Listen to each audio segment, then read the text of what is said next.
안녕하세요. 하루 필수 말씀 충전 하필 큐티 조정환입니다. 오늘 함께 나눌 하나님 말씀은 열왕기상 17장 8절에서 24절까지 말씀입니다. 주님께서 엘리야에게 말씀하셨다. 이제 너는 시돈에 있는 사르밧으로 가서 거기에서 지내도록 하여라.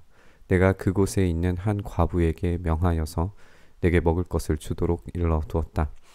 엘리야는 곧 일어나서 사르밧으로 갔다. 그가 성문 안으로 들어설 때에 마침 한 과부가 땔감을 줍고 있었다. 엘리야가 그 여인을 불러서 말하였다. 마실 물을 한 그릇만 좀 떠다 주십시오. 그 여인이 물을 가지러 가려고 하니 엘리야가 다시 여인을 불러서 말하였다. 먹을 것도 조금 가져다 주시면 좋겠습니다. 그 여인이 말하였다. 어른께서 섬기시는 주 하나님께서 살아계심을 두고 맹세합니다. 저에게는 빵 한 조각도 없습니다. 다만 뒤주에 밀가루가 한 줌 정도, 그리고 병에 기름이 몇 방울 남아 있을 뿐입니다. 보시다시피 저는 지금 땔감을 줍고 있습니다. 이것을 가지고 가서 저와 제 아들이 죽기 전에 마지막으로 남아있는 것을 모두 먹으려고 합니다. 하나님은 엘리야에게 이 시돈에 있는 사르밧으로 가서 지내라고 명령하십니다. 우리는 아합이 이 시돈 왕 엣발의 딸 이세벨과 결혼했다는 사실을 기억해야 합니다. 다시 말해서 하나님은 지금 아합의 장인이 다스리는 땅, 바알의 힘이 강력하게 작동하는 땅으로 가라고 명령하시는 거죠.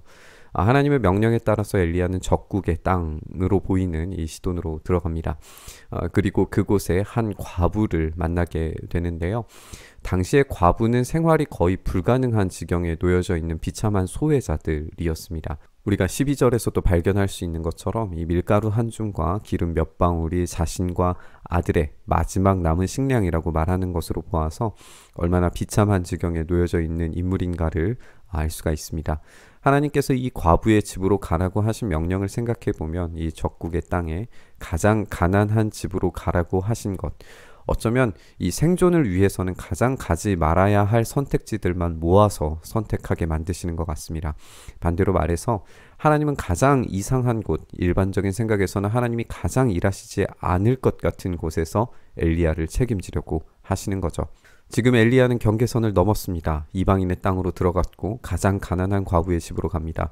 하나님 그곳에서도 여전히 일하시기를 멈추지 않으실 겁니다. 엘리야가 그 여인에게 말하였다. 두려워하지 말고 가서 방금 말한 대로 하십시오. 그러나 음식을 만들어서 우선 나에게 먼저 가지고 오십시오. 그 뒤에 그대와 아들이 먹을 음식을 만들도록 하십시오. 주님께서 이 땅에 다시 비를 내려주실 때까지 그 뒤주에 밀가루가 떨어지지 않을 것이며 병에 기름이 마르지 않을 것이라고 주 이스라엘의 하나님께서 말씀하셨습니다. 그 여인은 가서 엘리야의 말대로 하였다. 과연 그 여인과 엘리야와 그 여인의 식구가 여러 날 동안 먹었지만 뒤주에 밀가루가 떨어지지 않고 병의 기름도 마르지 않았다.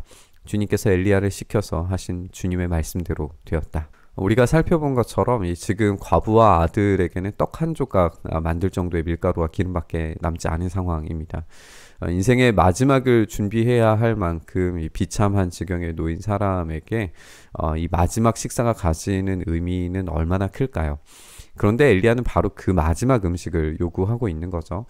여기에서 우리가 이 단지 엘리야가 음식만을 요구한 것이 아니라는 점을 좀 생각해 봐야 할 것 같아요. 엘리야는 지금 주님께서 다시 비를 내려주실 때까지 이 밀가루와 기름이 떨어지지 않을 것이라고 말하고 있어요. 지금 이곳이 시돈이고 바알 숭배의 땅이라는 점을 기억을 해본다면 비를 내려주는 신이 누구인지에 대한 도전이라는 걸 알게 됩니다. 바알은 비를 내려주는 신입니다. 그렇다면 굳이 이스라엘의 하나님 여호와 하나님께 무언가를 부탁하지 않아도 된다는 말이죠. 바알이 책임지면 된단 말입니다. 그런데 경험적으로 이 과부는 바알이 믿을 만한 신이 못 된다는 사실을 알았습니다. 바알이 진짜 정말 이 비를 내려주는 신이라면 진즉 이 문제를 해결했어야 되기 때문에 그런 거죠. 이런 상황에서 엘리야가 요구하고 제시하는 이야기는 떡만의 문제가 아니라 바알을 믿던 이전의 신앙에서 완전히 변화되는 어떤 개종 수준의 것을 요구하고 있다는 점을 우리가 발견하게 되는 것 같습니다. 다행히 과부는 그 요구를 받아들였어요. 엄청나게 어려운 선택이었음은 두말할 나위 없습니다.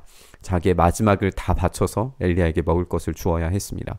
이렇게 엘리야는 하나님의 공급하심을 입었어요. 이제 하나님께서 과부에게 공급하심을 베푸십니다. 이방인에게라도 이 믿음의 도약을 이룬 이에게 하나님의 긍휼과 공급하심은 동등하게 제공되고 있습니다. 이런 일이 있은 뒤에 이 집 주인의 아들이 병이 들었다. 그의 병은 매우 위중하여서 끝내는 숨을 거두고 말았다. 그러자 그 여인은 엘리야에게 이렇게 말하였다. 하나님의 사람이신 어른께서 저와 무슨 상관이 있다고 이렇게 저에게 오셔서 저의 죄를 기억나게 하시고 제 아들을 죽게 하십니까? 여주인의 아들이 죽게 됩니다. 이 아들의 존재는 과부가 살아갈 수 있는 유일한 희망입니다. 단지 어떤 자녀로서의 희망이라는 것이 아니라 일할 수 있는 존재, 그러니까 가계와 생계를 이어갈 수 있는 존재로서 실제적인 희망입니다. 그런데 그 미래가 사라져버린 거죠. 과부는 엘리야에게 호소합니다. 어째서 자신의 죄를 기억나게 하고 아들을 죽게 만드냐고 부르짖고 있습니다.